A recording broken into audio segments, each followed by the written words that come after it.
आप मेरे पास आए, आप सिर्फ मेरे पास आए, आप उनको बैठे रहने दे, आप मेरे पास आएंगे। अस्सलाम वालेकुम, क्या हाल है बेटा? जाओ,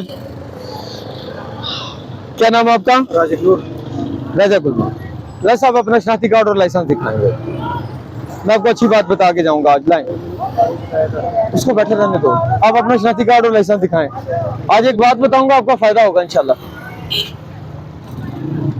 आप अपना फायदा भी देखेंगे और लोगों का फायदा भी देखना ना, कि लोग भी चल रहे हैं रोड पे। उधर दिखाएं, मुझे नहीं। इधर आए, मेरे पास आए। अब इधर आए, मैं आपको समझाऊं कि आपको मैंने क्यों बुलाया। इधर इधर मेरे पास आए।